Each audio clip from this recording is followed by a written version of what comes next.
जय हिंद, जय भारत, जय छत्तीसगढ़। स्वागत है आप सभी के एजुकेशन हब में। आज हम लोग देखने वाले हैं जल धाराओं के बारे में। देखिए, जल धाराओं के बारे में हम लोग देखेंगे समुद्री जल धारा, उसके बारे में कुछ टर्मिनोलॉजी है, शब्दावली है, उन्हें देख लेते हैं।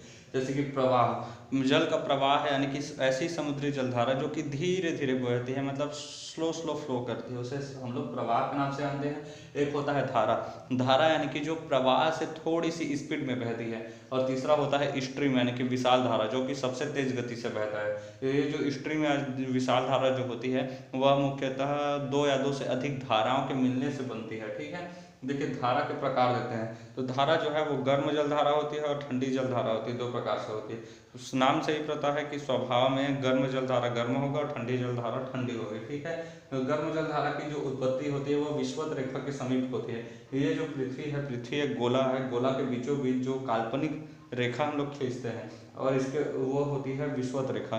इस विषुवत रेखा के ठीक ऊपर में काल्पनिक रेखा जाती है जिसे कर्क रेखा, और ठीक नीचे एक रेखा जाती है, इसे मकर रेखा के नाम से जानते हैं।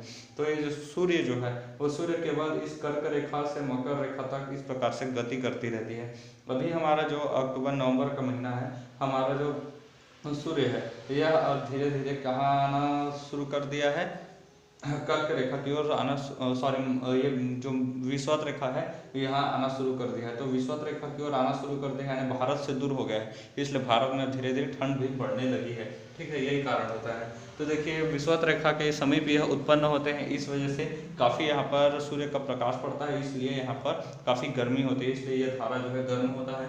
ध्रुवीय क्षेत्र में इसलिए अधिक ठंडा नहीं पड़ता। ठीक है, देखिए यहाँ से निकलती है ये धारा और बहुत ज़्यादा गर्म रहती है, इस वजह से ध्रुवीय क्षेत्र में जाने की वजह से ये बहुत ज़्यादा ठंडी नहीं पड़ती है। एक होता है ठंडी जल धारा, स्वभाव में ठंडी होगी, यह ध्रुवों से निकलती है, उत्तरी ध्रुव और दक्षिणी ध्रुव, पृथ्वी के उत्तरी ध्रुव और दक्षिणी ध्रुव में से निकलती है। ठीक है, और अधिकांश ठंडे महाद्वीपों के पश्चिम में बहती है। ठीक है, जितने महाद्वीप ठंडे महाद्वीप हैं, ठीक है, जैसे कि ऑस्ट्रेलिया महाद्वीप है, और यहाँ पर रहने को तो अफ्रीका ठंडा महाद्वीप नहीं है, लेकिन ऐसे महाद्वीप जिसके पश्चिम से बहती है। ठीक है, जैसे कि यहाँ से निकलती है और इसके पश्चिम से बहती है, यहाँ से निकल के मतलब यहाँ से निकलते हुए इसके पश्चिम में बह रही है, पश्चिम में आते आते इस प्रकार से इसकी दिशा हो जाती है। ठीक है, तो जितने भी महाद्वीप हैं, ठीक है, उसके पश्चिम दिशा में यह बहती है, और उस वजह से यहाँ पर ठंडे होने की वजह से यहाँ बादल नहीं बनाते हैं। बादल नहीं बनाते हैं तो बारिश नहीं होती है, और बारिश नहीं होती, इसी वजह से भारत का खैर अरावली पर्वत की वजह से भी होता है।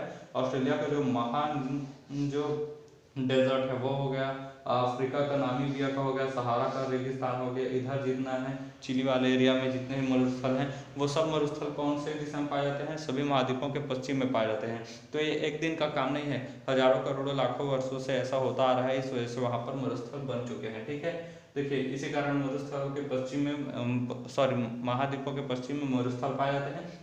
ठंडी व गर्म जलधारा दोनों जहाँ पर आपस में मिलती हैं, एक होता है ठंडी जलधारा और एक गर्म जलधारा। जब दो ठंडी और गर्म जलधाराएं आपस में जहाँ पर मिलती है वहीं पर पाया जाता है प्लैंकटन नामक शैवाल। ठीक है, ये जो प्लैंकटन नामक शैवाल है वह मछलियों का पसंदीदा आहार है। मछलियाँ इसे इतना पसंद करती हैं कि वहाँ पर मछली पाई जाती है, इसलिए मछली का उत्पादन के लिए ये अच्छा क्षेत्र माना जाता है। कौन सा क्षेत्र? जहाँ पर ठंडी और गर्म जलधाराएं मिले, या फिर जहाँ पर प्लैंकटन नामक शैवाल पाया जाए। देखिए, जैसे कि उदाहरण के लिए डागर बैंक जो कि उत्तरी सागर में स्थित है, और ग्रैंड बैंक उत्तरी अटलांटिक में स्थित है। ये ऐसे एरिया है जो कि मछली उत्पादन के लिए बहुत ही फेमस जगह है। ठीक है, अब देखते हैं जलधारा के उत्पत्ति के कारण।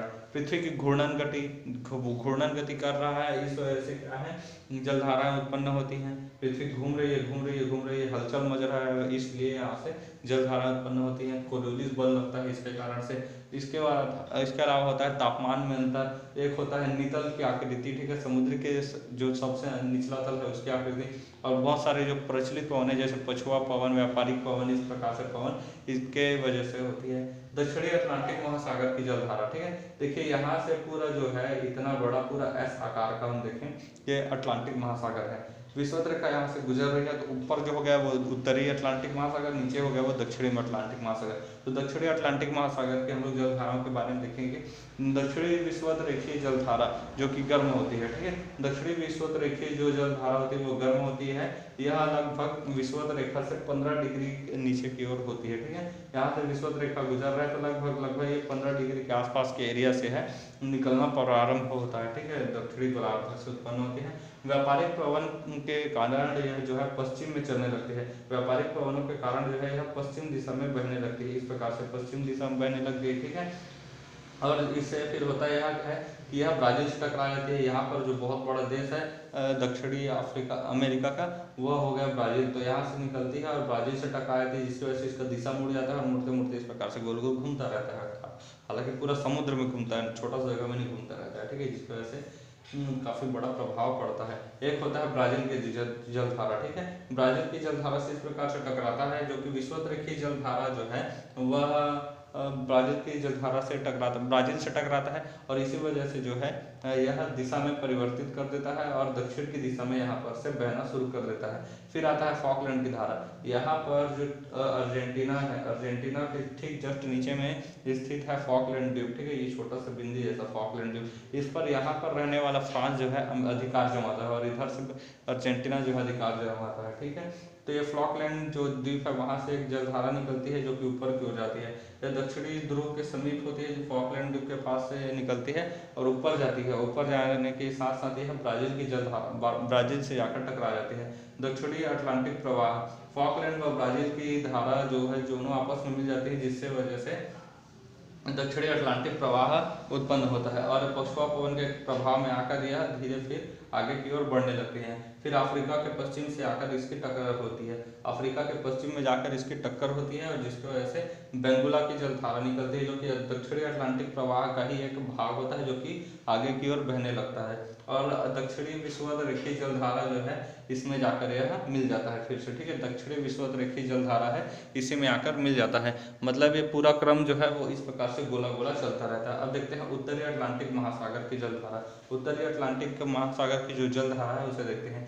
विषुवत रेखा में यह 15 डिग्री ऊपर से निकलता है। ठीक है, ये जो विषुवत रेखा है उससे लगभग 15 डिग्री का जो है अक्षांश वहां से निकलता है। ठीक है, यहाँ से व्यापारिक पवन के कारण जो है यह अमेरिका से जाकर टकराती है। ठीक है, यहाँ से निकलता है अमेरिका से जाकर यहाँ पर टकरा जाता है। ठीक है, अमेरिका से टकराता है, जिसकी वजह से पश्चिम द्वीप समूह से टकराने की वजह से यह दो भाग में बढ़ जाता है। यहाँ पर बहुत सारे छोटे छोटे कैरेबियाई देश हैं। ठीक है, कैरेबियाई मतलब द्वीप हैं, इससे टकराने की वजह से ये दो भागों में बढ़ जाता है। एक होता है फ्लोरिडा की जलधारा और एक होता है एंटीलिज की जलधारा। फ्लोरिडा यहाँ पर स्थित है और एंटीलिज यहाँ स्थित है। ठीक है, फ्लोरिडा और एंटीलिज से जाकर टकरा जाती है। दोनों की दोनों ही गर्म जलधाराएं होती हैं, जो कि यहाँ से विषुवत रेखा से निकल रही है। और एक होता है गल्फ स्ट्रीम। ठीक है, गल्फ स्ट्रीम जो है फ्लोरिडा और एंटीलिज की जलधारा दोनों आपस में जहाँ मिल जाती है वहाँ से फिर गल्फ स्ट्रीम की शुरुआत होती है।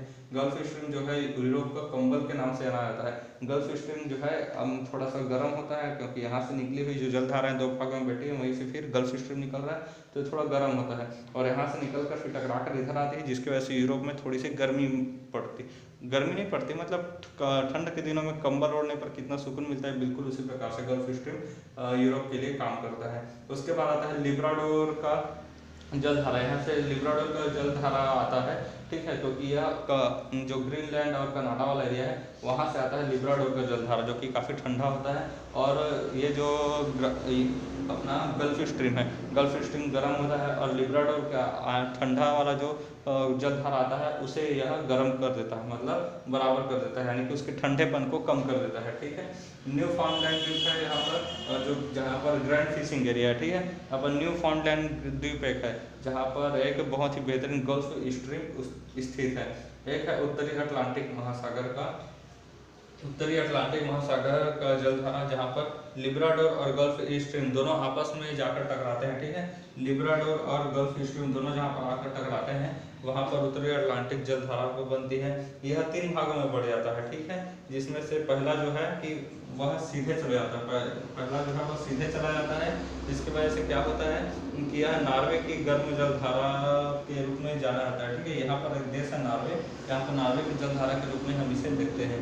और इसी के कारण जो है उत्तरी भाग में यह अधिक ठंडा हो जाता है। ठीक है, अब यह उत्तरी भाग में पहुंच गया, जिसकी वजह से यह ध्रुवों वाले एरिया में पहुंच गया, तो वहां जाकर यह स्वाभाविक रूप से ठंडा हो जाता है। ठीक है, यहाँ पर कोई ऐसी आकृति नहीं है जो इसे रोक सके। ठीक है, इसलिए यहाँ पर से यहाँ निकलती है, यहाँ ब्राजील से टकराते हैं, अंटार्कटिका से टकराते, फिर इस प्रकार से ये क्या है अफ्रीका से टकरा कर यहाँ पर गोल गोल घूमती रहती है। लेकिन यहाँ से निकलने के बाद ये एक जो जलधारा है ऊपर भाग जाती है, एक इधर आ जाती है, एक फिर वापस मुड़ जाती है। ठीक है, 3 प्रकार की होती है। दूसरा जो होता है वह उत्तर दिशा में बहने लग जाता है। ठीक है, एक जो है उत्तर की ओर बहने लग जाता है, जो कि इरमिंगर की गर्म जलधारा से मिलती है और ग्रीनलैंड की ठंडी जलधारा के से टकरा जाती है। ठीक है, ग्रीनलैंड से ठंडी जो जलधारा है उससे आकर यह टकरा जाती है।